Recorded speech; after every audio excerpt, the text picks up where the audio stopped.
The very first line about sets, है ना। आज का टॉपिक सेट्स है, नया चैप्टर शुरू कर रहे हैं हम लोग। तो फर्स्ट पॉइंट है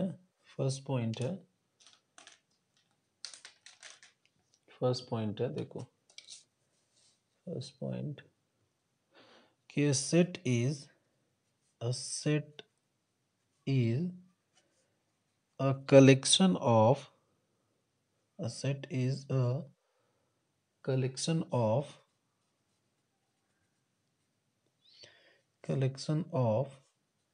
well defined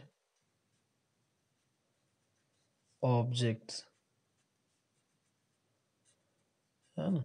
अब किसी बच्चे के दिमाग में बात आ गई कि सर ये वेल डिफाइंड ऑब्जेक्ट्स का मतलब क्या है। हम पढ़ रहे हैं मैथ्स और ये बात लिटरेचर जैसी दिखाई दे रही है, ऑब्जेक्ट्स का मतलब क्या हो गया, है ना। तो देखना, ध्यान देना, वेल डिफाइंड का मतलब क्या हो गया, ऑब्जेक्ट्स का मतलब क्या हो गया। 2 मिनट्स में समझेंगे कि इसका बेसिक मतलब क्या है, मैं क्या कहना चाह रहा हूँ, डेफिनेशन क्या कहना चाह रहा है।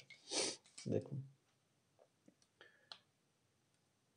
बेटा, ये स्क्रीन शेयरिंग बंद करना जरा, है ना। किसकी स्क्रीन शेयर हो रही है अननेसेसरली। अभी ठीक है, बंद हो गया, वो हो गया बंद। अच्छा देखो, जैसे कि मैंने कहा, एग्जाम्पल से समझते हैं, है ना। एग्जाम्पल से समझते हैं, ठीक है। एग्जाम्पल लिया मैंने कि set of vowels in English alphabet,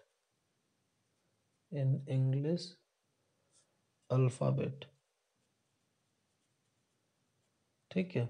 अच्छा तो देखो, मैं कहता हूँ आपसे, ऐसे पूछा गया कि सेट, और से ये तो मैंने लिख दिया यहाँ पे सेट, मैंने आपसे ऐसे पूछ लिया, मान लो कि वॉवेल्स इन इंग्लिश अल्फाबेट, ये एक सेट रिप्रेजेंट करता है क्या। मैं अगर आपसे ऐसे पूछ लूँ कि वॉवेल्स इन इंग्लिश अल्फाबेट एक सेट रिप्रेजेंट करता है क्या, तो आप कहोगे कि हाँ सर करता है। कैसे करेगा सेट रिप्रेजेंट, क्योंकि देखो ये वेल डिफाइंड है। मुझे क्या चाहिए, वॉवेल्स चाहिए, और कहाँ चाहिए, इंग्लिश अल्फाबेट में चाहिए। तो हो गया ना डिफाइंड। देखो वेल डिफाइंड होने का मतलब क्या, कि पूरी इंफॉर्मेशन अवेलेबल हो। वॉवेल्स चाहिए, किस अल्फाबेट में चाहिए, इंग्लिश अल्फाबेट में चाहिए। ऐसा थोड़ी लिखा हुआ है कि वॉवेल्स, सेट ऑफ वॉवेल्स, ऐसा थोड़ी लिखा हुआ है। तो वो जर्मन अल्फाबेट भी हो सकता है, हिंदी अल्फाबेट भी हो सकते हैं। ये वेल डिफाइंड है कि वॉवेल्स इन इंग्लिश अल्फाबेट। तो ये कैसा है, दिस इज अ सेट, है ना। सेकंड हम देखते हैं, कि सेकंड हम एग्जांपल देखते हैं कि ऑल, या ऐसे लिखते हैं, collection of all natural numbers. Sets है क्या ये, तो हाँ ये भी एक सेट है, वेल डिफाइंड है। अब नंबर्स कौन कौन से हो सकते हैं, रियल नंबर्स हो सकते हैं, है ना, इरेशनल नंबर हो सकते हैं, रैशनल नंबर्स हो सकते हैं, है ना। तो इसने पहले से कह दिया कि मुझे नंबर्स चाहिए, और कैसे नंबर्स का कलेक्शन चाहिए, integer number, sorry, natural numbers का कलेक्शन चाहिए। नेचुरल नंबर कौन से होते हैं, काउंटिंग नंबर्स, है ना, उनको नेचुरल नंबर बोलते हैं। जीरो नेचुरल नंबर है क्या, जीरो नेचुरल नंबर है क्या ना। तो आप कहोगे कि जीरो नेचुरल नंबर नहीं, क्योंकि काउंटिंग नंबर्स नहीं है ना। तो ये भी क्या है, एक सेट है ना। तो मैं लिखूंगा अ सेट, ठीक है। नेक्स्ट पॉइंट पर आओ, आराम से धीरे धीरे समझते चलो, कोई घबराने की बात नहीं, रिलैक्स होके चलिए आप। नेक्स्ट ऐसा कह दिया मैंने कि collection of all states of India, states in India. आपसे पूछा मैंने कि ये सेट है क्या, तो आप बोलोगे कि हाँ सर ये भी सेट है, क्योंकि डिफाइंड है कि हमारे पास 29 स्टेट्स हैं। हमारे पास डिफाइंड है कि क्या है, कि भाई हमारे पास 29 स्टेट्स हैं। तो ये भी क्या है, एक सेट रिप्रेजेंट करता है। वेल डिफाइंड है कि मुझे स्टेट्स चाहिए, क्या चाहिए, मुझे स्टेट्स चाहिए, और कहाँ चाहिए, इंडिया में चाहिए। तो ये क्या है, वेल डिफाइंड है, ठीक है। और एक एग्जांपल लेता हूँ, कि मैंने ऐसा कहा कि कलेक्शन ऑफ,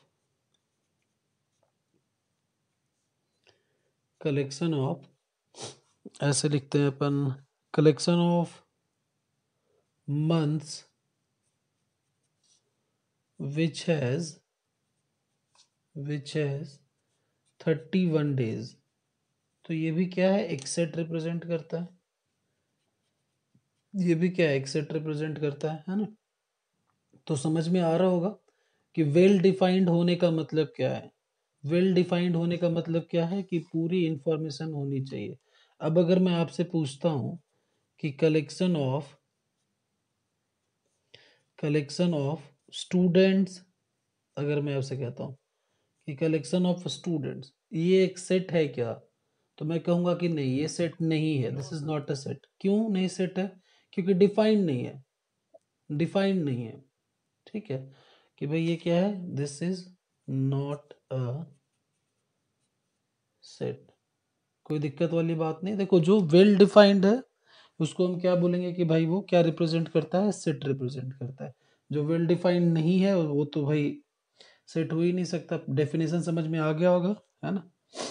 और एक दो एग्जांपल लूं, जैसे मैं पूछूं कि आपसे कि set of all triangles in a plane. देखो, collection of all triangles in a plane.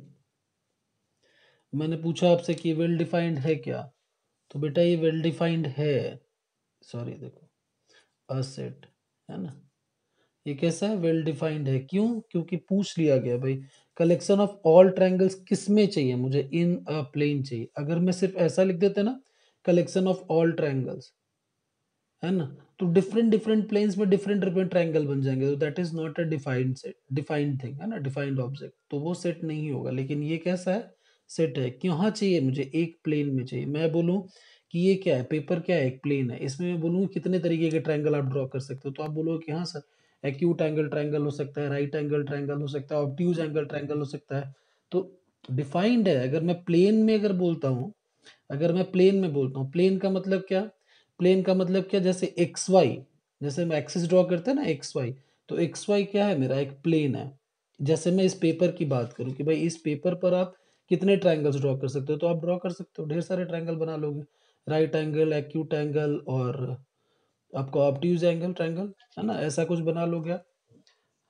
अगर मैंने ये वर्ड हटा दिया, इन अ प्लेन, तब तो बहुत सारे ट्रायंगल्स पॉसिबल है ना। तो वो कैसा है, not that will, that is not a set. ठीक है, डेफिनेशन क्लियर होगी। Now come to the next point कि सेट को लिखते कैसे हैं, पढ़ते कैसे हैं ना। थोड़ी देर में बताऊंगा कि सेट्स की जरूरत क्या पड़ी दुनिया वालों को, है ना। थोड़ी देर में आपको समझ में आने लग जाएगा, धीरे धीरे बढ़ रहे हैं आगे। डेफिनेशन क्लियर होना चाहिए। किसी ने पूछा भाई कि सेट्स क्या है, चैप्टर पढ़ रहे हो आप, किसी ने बोला सेट्स क्या है, तो सेट्स बताओगे आपकी collection of well defined objects. कहीं कहीं डिस्टिंक्ट ऑब्जेक्ट्स भी लिखा हुआ मिलेगा। ठीक है, देखो ध्यान देना। अच्छा, सेट्स दिखता कैसा होगा, है ना। हाँ देखो, एग्जाम्पल लेता हूँ कि सेट्स दिखता कैसा होगा। तो देखो दिखेगा कैसा, मैंने कहा देखो भाई, देखो ऐसा लिख दिया मैंने, ए इज इक्वल टू 1 2 3 4 5, है ना। तो ये क्या है, ये जो है, दिस इज अ सेट, है ना। लिखते हैं नीचे और कुछ बातें।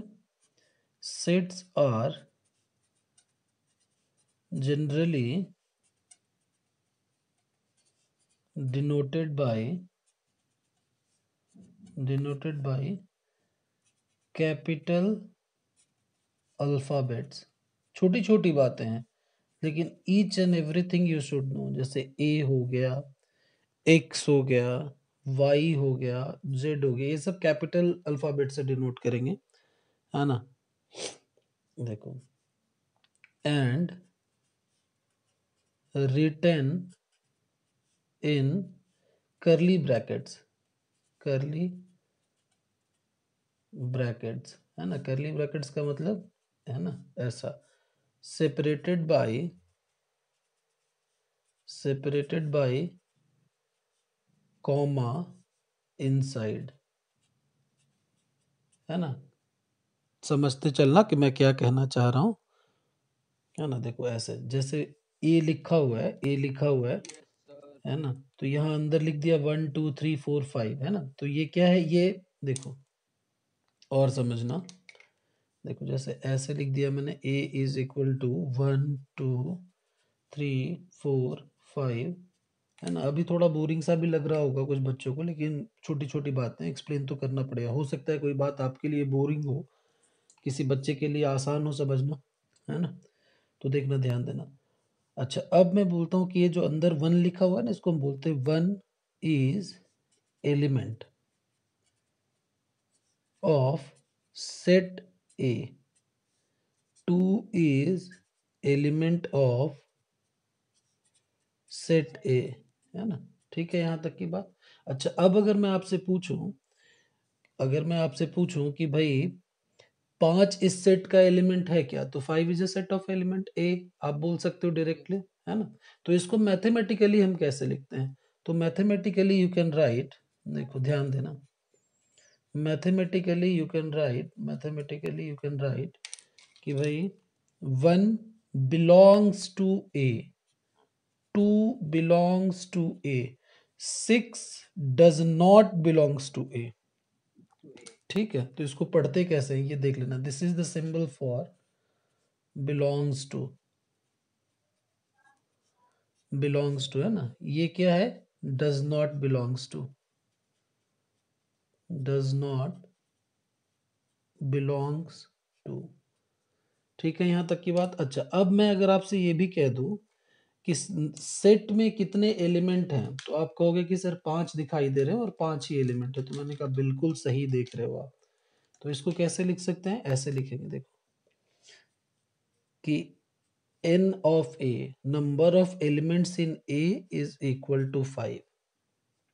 ठीक है, इसको हम कैसे लिखते हैं, number of A is equal to 5। इसको और मैथमेटिकली जो मैंने लिख दिया, इसको हम ऐसे ऐसे पढ़ते हैं कि नंबर ऑफ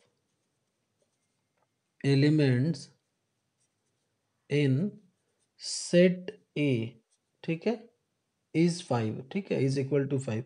और एक दूसरा तरीका भी है पढ़ने का। दूसरा तरीका क्या है कि हम ऐसे भी पढ़ते हैं कि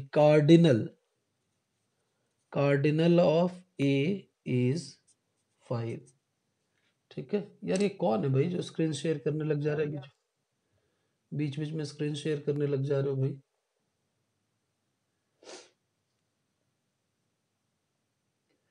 कितनी सेटिंग क्या क्या करूं।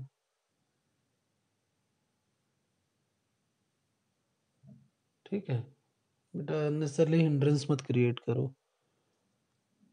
है ना। बस मोबाइल की स्क्रीन पे नजर होनी चाहिए आपकी, टैप करने की उसको जरूरत ही नहीं है। ठीक है, यहाँ तक की बात। अच्छा, नेक्स्ट पॉइंट पर आओ। ये तो बिल्कुल बेसिक बातें हैं ना। नेक्स्ट पॉइंट की तरफ आओ कि हाउ टू रिप्रेजेंट एसेट, है ना। Next point is representation of set, representation of set. ठीक है, नेक्स्ट पॉइंट है अपना इसमें, रिप्रेजेंटेशन ऑफ सेट। देखो लिखेंगे अपन, देखना ध्यान देना कैसे लिखेंगे कि 2 मेथड्स, है ना, देयर आर 2 मेथड्स, 2 मेथड्स, है ना। कौन कौन से, देखो first method is roster form, first method is, और second method is set, very good बेटा, सेट बिल्डर फॉर्म, है ना। अच्छा, अब देखो दोनों में क्या करना होता है। रोस्टर फॉर्म जो है अपना, रोस्टर फॉर्म तो अपना देखो भाई सीधा साधा सा फॉर्म है। अगर मैं रोस्टर फॉर्म की एग्जांपल लूं, तो अभी जो हमने लिखा था 1 2 3 4 5, है ना, इस पर डायरेक्ट एलिमेंट्स लिखे रहते हैं, है ना। रोस्टर फॉर्म में elements are written in curly bracket, है ना, in bracket separated by comma, separated by comma. ठीक है, लेकिन सेट बिल्डर फॉर्म में थोड़ा ध्यान देना है। अगर मैं सेट बिल्डर फॉर्म की बात करूं, तो यहाँ थोड़ा ध्यान देने की जरूरत है कि सेट बिल्डर फॉर्म जो है वो क्या होता है कि इन सेट बिल्डर फॉर्म, देखो ध्यान देना, ये थोड़ा सा इम्पोर्टेंट भी हो जाता है, थोड़ा इम्पोर्टेंट भी हो जाता है। देखना यहाँ, देखना सेट बिल्डर फॉर्म में क्या करते हैं हम। सेट बिल्डर फॉर्म में sum rule is given, sum rule is defined और गिवन, जिसको आप कहोगे, sum rule is given which its elements satisfy। अब देखो मतलब समझना, अब ऐसा लिख दिया तो समझ में आ नहीं रहा होगा ये क्या है ना। तो देखो समझना, जैसे मैं ऐसे कहूँ कि देखो, ऐसा मैंने कहा, एक एग्जांपल से समझेंगे अपन, एक एग्जांपल से समझेंगे कि ए एक सेट है जिसमें मैंने कहा कि x belongs to natural number such that x is less than equal to 10। ठीक है। अच्छा देखो, अब देखो कितनी परेशानी वाली बात है। अगर मैं आपसे कहूं कि set of all real numbers, अगर मैं आपसे कहूं से कि set of all real numbers, या फिर मैं आपसे ऐसा कहूं कि सेट नंबर लेस देन 500, तो आप सोचोगे कि भाई नंबर लेस देन, अगर मैं बोलता हूं कि ए इज अ सेट, देखना ध्यान से समझना कि सेट बिल्डर फॉर्म कहाँ यूज में आएगा। अगर मैं आपसे कहूं कि collection of numbers less than 500, collection of, अच्छा पहले बताओ कि अगर मैंने ऐसा लिखा है collection of numbers less than 500, तो ये वेल डिफाइंड है क्या? ये वेल डिफाइंड है क्या?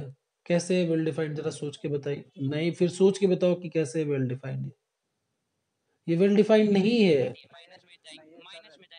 ये ये वेल डिफाइंड नहीं है, लेकिन अगर मैं यहाँ बोलता हूँ collection of all real numbers, तो अब ये वेल डिफाइंड है, अब ये सेट है। तो अब आप इसको अगर लिखने जाओगे तो कैसा लिखोगे आप इसमें तो बहुत सारी बातें आ जाएंगी, माइनस भी आएगा, प्लस भी आएगा, डेसिमल्स भी आएंगे, सारी बातें आ जाएंगी। तो इसको लिखना ऑन पेपर पॉसिबल नहीं है। तो फॉर बेटर अंडरस्टैंडिंग हम इसको ऐसे लिख लेते हैं, यहां सेट बिल्डर फॉर्म काम करेगा। अब देखो मैंने क्या लिखा है यहाँ पर, sum rule is defined, sum rule is defined. तो देखो रूल डिफाइन किया हुआ है कि भाई x कैसा होना चाहिए, नेचुरल नंबर होना चाहिए, और x कैसा होना चाहिए, लेस देन 10 होना चाहिए। तो डेफिनेटली एक सेट रिप्रेजेंट करता है ये, डेफिनेटली क्या करता है, एक सेट रिप्रेजेंट करता है ये। अच्छा अब इसको मैं कैसे लिखूंगा, इसका मतलब क्या है, इसका मतलब ये है कि इस सेट में कितने एलिमेंट्स होंगे, 4 5 6 7 8 9 10। क्लियर है? देखो क्लियर होना चाहिए बिल्कुल, है ना, बिल्कुल क्लियर होना चाहिए, है ना। बस इन्हीं सारी बातों को, अच्छा अब एक और एग्जांपल समझना, एक और एग्जांपल समझना कि भाई a is equal to set x such that 2n plus 1, ठीक है, and n is in between 1 to 5, ऐसा लिख दिया मैंने। तो अब ये क्या है मेरा, ये रूल है, ये क्या है मेरा, रूल है ना। यहाँ मैंने लिख दिया कि x बिलोंग्स टू a, है ना। तो भाई मैंने कह दिया कि भाई ये रूल है, और ये क्या दे रखा है भाई, n की रेंज दे रखी है 1 to 5, n की वैल्यू दे रखी है कि 1 to 5 चला जाएगा, है ना। यहाँ मैं और लिख रहा हूँ, यहाँ पर एक बात और है कि n belongs to natural number, otherwise तो बहुत सारे नंबर्स आ जाएंगे ना। तो देखना अब इस सेट ए में कितने एलिमेंट्स आएंगे, तो आप कैसे लिखोगे कि भाई x मेरा क्या है, देखना ध्यान देना, x मेरा क्या है, हाँ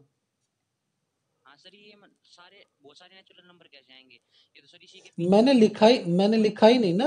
नहीं नहीं, अगर मैं ये स्टेटमेंट लिखता नहीं हूँ, अगर ये मैं लिखता नहीं हूँ तो कैसे पता चलेगा आपको कि n नेचुरल नंबर है। हाँ फिर कैसे पता चलेगा आपको कि नेचुरल नंबर है, इसलिए मैथमेटिक्स क्या है बेटा कि बहुत प्रिसाइजली आपको लिखना पड़ता है ना। ठीक है, तो यहां से देखो अब मैं क्या करूंगा, n की वैल्यू को क्या रखूंगा, एक बार 1 रखूंगा, तो x की वैल्यू कितनी आ जाएगी, 2 into 1 plus 1, here it comes 3, अगर मैं n की वैल्यू 2 रखता हूँ तो x is equal to 2 into 2 plus 1, here it comes 5। n की वैल्यू को 3 रखूंगा तो ये कितना हो जाएगा, 2 इंटू 3 प्लस 1, तो दिस विल बी 7, है ना। बाकी मैं डायरेक्टली लिख रहा हूँ इधर कि मतलब अब सेट ए मेरा क्या बन रहा होगा, सेट ए मेरा क्या बन रहा होगा, देखो सेट ए मेरा बन रहा होगा 3 5 7, उसके बाद क्या आ जाएगा, 9 आ जाएगा और 11 आ जाएगा। तो ये कैसा है, ये सेट बिल्डर फॉर्म है। ये क्या है, सेट बिल्डर, रूल्स दिए हुए थे, वहां से आपने क्या निकाल लिया, सेट निकाल लिया। तो this is what we called set builder form. कोई दिक्कत वाली बात नहीं, कोई दिक्कत वाली बात नहीं। अच्छा, अब कुछ और इंपॉर्टेंट बातें, बिल्कुल छोटी छोटी बातें, लेकिन मैं चाहता हूँ ईच एंड एवरीथिंग ना, सारी बातें आपको क्लियर हो, कहीं कुछ सोचने वाली बात ही नहीं हो। हर एक चैप्टर को इस क्लियरिटी के साथ पढ़ना चाहिए। टाइम लग जाए, कोई कोई दिक्कत की बात नहीं है, अंडरस्टैंडिंग अच्छी बननी चाहिए आपकी। जैसे देखो, अगर कहीं एन लिखा हुआ है तो आप समझ लेना कि वो किसकी बात कर रहे हैं, हम नेचुरल नंबर्स की बात कर रहे हैं। रिप्रेजेंटेशन स्टैंडर्ड है ना। अगर कहीं अगर कहीं आई लिखा हुआ है तो that is for integers, that is for integers. अगर कहीं ऐसा लिखा हुआ है कि भाई क्यू लिखा हुआ है तो वो किसकी बात कर रहा है, भाई रैशनल नंबर्स की बात कर रहा है ना। ये तो बचपन में पढ़ा होगा आपने, 9 10 में पढ़ाते हैं, है ना। फिर अगर कहीं कैपिटल आर लिखा हुआ है तो we are talking about real numbers, है ना। बिल्कुल सही बात होगी, है ना। उसके बाद और क्या लिख दिया जाए, अगर कहीं जेड लिखा हुआ है तो जेड भी इंटीजर से रिप्रेजेंट करता है ना। Sometimes complex number also, sometime complex numbers also, ठीक है। क्या, हाँ आई आर भी लिख सकते हो कि दैट इज इरेशनल, ठीक है, यहाँ तक की बात। अच्छा, अब आ जाओ नेक्स्ट पॉइंट की तरफ, अब आ जाओ नेक्स्ट पॉइंट की तरफ। नेक्स्ट पॉइंट क्या है अपना, नेक्स्ट पॉइंट है आज का, different types of sets, different types of sets, है ना। तो देखिएगा, ध्यान दीजिएगा, इसमें लिखेंगे first one is null set, first one is null set, है ना। तो लिखेंगे नल सेट क्या है, a set having no element, a set having no element. सबको लेकर चलना है ना बेटा, पूरी क्लास को लेकर चलना है। तो बहुत सारे बच्चे ऐसे होंगे जिनको कुछ भी नहीं मालूम होगा, तो मैं तो ऐसा पढ़ाऊंगा ना कि सब बच्चों को समझ में आ जाए, जो पहली बार देख रहे हैं वो भी, है ना, जिनको आता है बस उनको भी मालूम होना चाहिए, ठीक है। इसी को हम क्या बोलते हैं, सेट हैविंग नो एलिमेंट्स। इसको हम क्या बोलते हैं, नल सेट बोलते हैं। वैसा सेट जिसमें कोई भी एलिमेंट ना हो। और नल सेट इंपॉर्टेंट है, नल सेट से आईआईटी में भी क्वेश्चन आ जाता है। नल सेट का दूसरा नाम एम्प्टी सेट है, इसी का दूसरा नाम वॉइड सेट भी है। अगर कहीं लिखा हुआ है कि वॉइड सेट, इसका मतलब क्या समझना है, कि वैसा सेट जिसमें कोई भी एलिमेंट ना हो, ठीक है। इसी में नेक्स्ट पॉइंट लिखेंगे, इसी में नेक्स्ट पॉइंट ऐसा लिखेंगे कि this is denoted by denoted by phi, है ना, और करली ब्रैकेट विथ नो एलिमेंट्स, है ना, विथ नो एलिमेंट्स। अच्छा, उसके बाद हम ऐसे कहेंगे कि एम्प्टी सेट जो होता है इज ऑलवेज यूनिक, इसका मतलब समझना होगा, ठीक है। उसके बाद क्या कहेंगे, उसके बाद और भी बातें हैं जो हम धीरे धीरे आगे बढ़ेंगे, है ना। देखो, और मैं ऐसा भी लिख देता हूँ कि phi is never written in brackets, ठीक है। अब समझना इस बात को, समझना इस बात को कि भाई रिप्रेजेंट कैसे करेंगे, या तो फाई से कर लो, या तो आप ऐसे करली ब्रैकेट में कोई एलिमेंट मत दिखाओ, इसका मतलब क्या है, वो एम्प्टी सेट है, ठीक है। अच्छा, फाई की अगर मैं बात करूं, मैंने ऐसा लिखा कि phi is always unique. Unique होने का मतलब क्या, कि there is only one way, there is only one and one way to represent like this, represent empty set, ठीक है। फिर मैंने कहा कि five is never written in brackets, क्यों नहीं? देखो, अगर मैंने कहीं ऐसा लिख दिया है बेटा, ऐसा लिख दिया है, तो ये नल सेट नहीं है, तो ये नल सेट नहीं है। ये कौन सा सेट हो गया? ये हो गया सिंगलटन सेट, वैसा सेट जिसमें एक एलिमेंट है। इसी को ऐसा भी लिख सकता हूं कि अ सेट हैविंग एन एलिमेंट, है ना।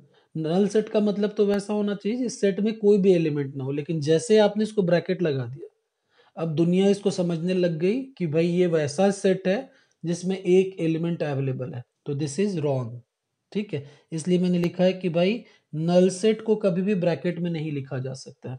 आप एक एग्जांपल से समझो, आप अब एक एग्जांपल से समझो आप कि मैंने कह दिया भाई, एग्जांपल से समझो आप कि भाई ए एक मेरा सेट है सच दैट, जैसे X such that X square plus one, ठीक है, X square plus one and X is a negative, ऐसे लिखते हैं यार, एन कर दो इसको, है N square plus one and X is a negative number. देखो मैंने ऐसा लिख दिया कि एक्स पढ़ते कैसे है, देखना ध्यान से समझना बेटा, ऐसे लिखा हुआ है ना, X such that N square plus one, पढ़ते कैसे हैं इसको? X such that, X such that, है ना, ऐसे पढ़ते हैं। ये जो डबल डॉट लगा रखा है ना, ऐसे ये सेमी कोलन जो लगा रखा है हमने, तो इसको हम पढ़ लेते हैं भाई कि X such that N square plus one and X is a negative number. Possible है क्या कभी? पॉसिबल है क्या कभी? एन स्क्वायर ऑलवेज पॉजिटिव और positive plus positive always positive, है ना। तो जीरो तो कभी आ ही नहीं सकता। जीरो आ सकता है क्या कभी? आई मतलब कभी भी नेगेटिव नंबर आ सकता है क्या? तो नेगेटिव आ ही नहीं सकता। अगर नेगेटिव नहीं आ सकता तो ये क्या रिप्रेजेंट करता है? दिस इज फाइव, ठीक है। हाँ ये जो आपने फोर्थ पॉइंट लिखा है ये गलत गलत बताया गया आपने, ये गलत है ये चीज, ये सिंगलटन सेट कहते हैं, हाँ हाँ हाँ हाँ, अगर आपने इसको ब्रैकेट में लिख दिया है, अगर आपने इसको ब्रैकेट में लिख दिया है, तो this is singleton set, a set having an element. और मेरा नल सेट क्या होता है? जिसमें कोई एलिमेंट नहीं होना चाहिए। तो मतलब ये पॉइंट गलत है सर? ये तो सही लिखा हुआ है, पर यहां लिख देता हूं मैं, this is not a null set. अब सही है, अब समझ में आ गई वो बात, है ना। ये डायरेक्ट ऑब्जेक्टिव में क्वेश्चन आ जाता है एनडीए में, है ना। डायरेक्ट ऑब्जेक्टिव में क्वेश्चन आ जाता है यहाँ से, तो छोटी छोटी बातों को साथ में लेकर चलना है अपने को। तो मैंने कह दिया कि भाई this is not a null set, ये कैसा है? एक सिंगलटन सेट बन जाएगा, ठीक है। अच्छा, और एक एग्जांपल देख लो, और एक एग्जांपल देख लो कि जैसे मैंने कह दिया कि भाई A such that A is equal to X such that X square is equal to 25 and X is even number, X is even number. Possible है क्या? अगर X square is equal to 5 लिखा हुआ है तो एक्स की value क्या हो सकती है? इधर +5 और -5, जो कि क्या है? एक ऑड नंबर है। तो यहां से क्या हो जाएगा? यहां से मेरा ए क्या निकल के आ जाएगा? कि ये 5 आ जाएगा। अब ये दिमाग लगा देते हैं क्या बच्चे यहाँ पर, कि अब इस 5 के साथ ऐसा करने लग जाते हैं कि सर ये तो ऐसा आ गया, ये ऐसा नहीं आया। Right answer is this, this is wrong, this is wrong, ठीक है, यहाँ तक की बात। अच्छा, मैं यहाँ एक और काम कर दे रहा हूँ कि negative number n belongs to real number, है ना, इसको टू कंप्लीट दिस, ठीक है। वैसे तो n दिख रहा है तो आपको समझ में आ जाएगा कि वो नेचुरल नंबर की बात कर रहा हूँ, है ना। अगर n दिख रहा, मैं ये नहीं भी लिखूंगा तो भी आप समझ लो कि भाई n लिखा हुआ है, तो n क्या है? मेरा नेचुरल नंबर है ना, n क्या है? मेरा नेचुरल नंबर, ठीक है। यहाँ तक की बात। नेक्स्ट पॉइंट पर आते हैं, नेक्स्ट पॉइंट पर आते हैं। देखो, come to the next point. ये पेपर इतना क्रस्ट क्यों है?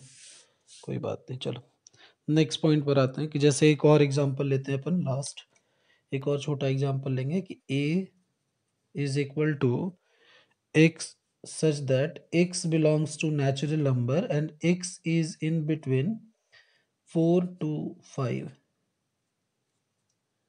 बताओ क्या लिखना चाहिए, 5।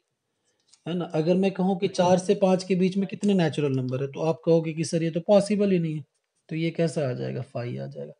और आप इस बात को कैसे लिख सकते हो, ऐसे लिख सकते हो, ठीक है। तो ये क्या है भाई, एक नल सेट है। ये क्या है भाई, एक एम्प्टी सेट है ना। ये क्या है, एक वॉइड सेट है ना।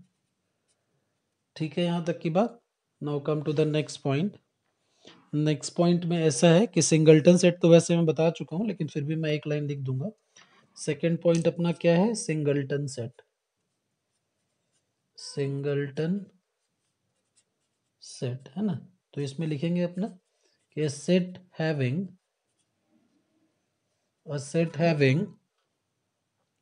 One and only one element, one and, हाँ बेटा बोलो Ritika, one and only one element. Ritika you can talk directly, है ना।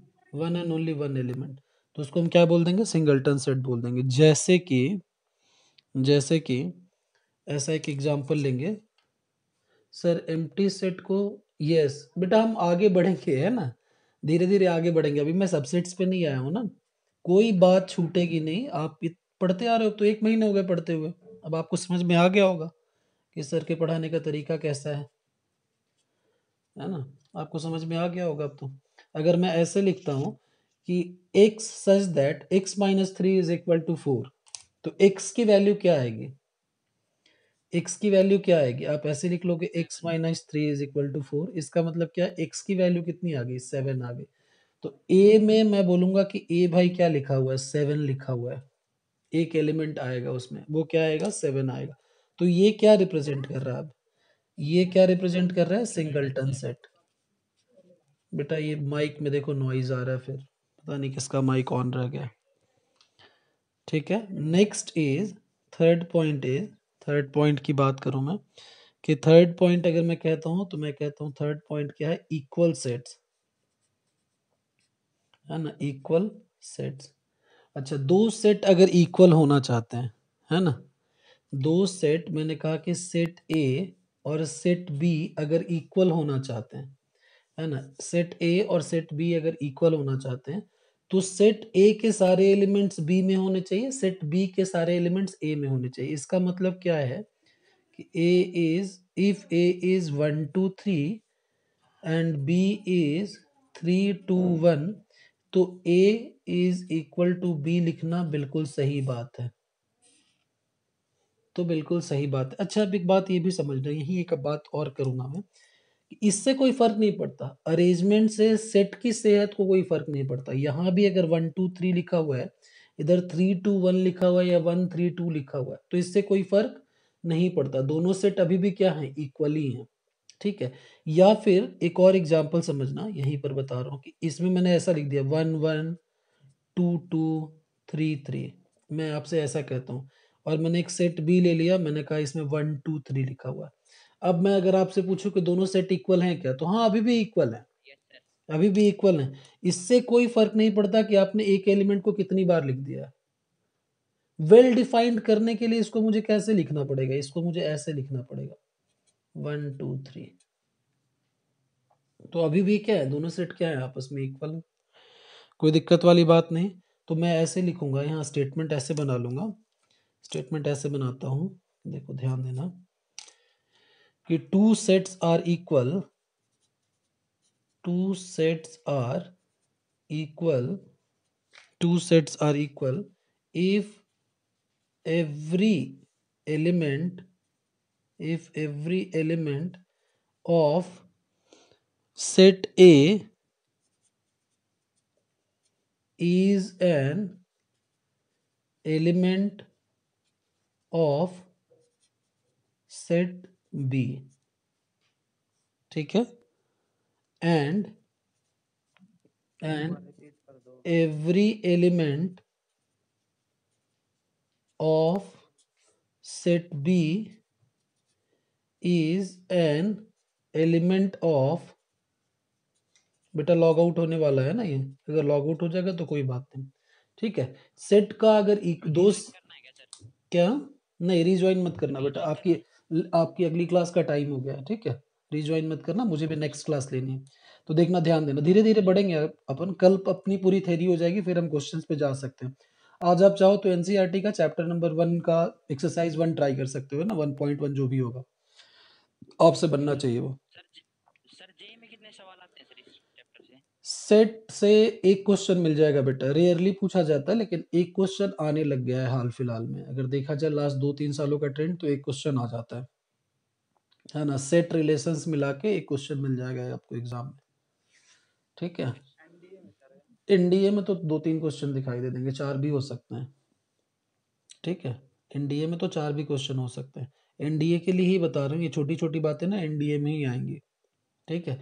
अच्छा, दो सेट इक्वल होना चाहता है, अगर दो सेट अगर इक्वल होना चाहता है तो ए के सारे एलिमेंट्स बी में दिखाई देंगे, बी के सारे एलिमेंट्स ए में दिखाई देंगे। इन शॉर्ट ऐसा होना चाहिए कि जो ए में लिखा हुआ है वही बी में लिखा हुआ है, तो हम क्या बोल देंगे, दोनों सेट्स क्या है, आपस में इक्वल है।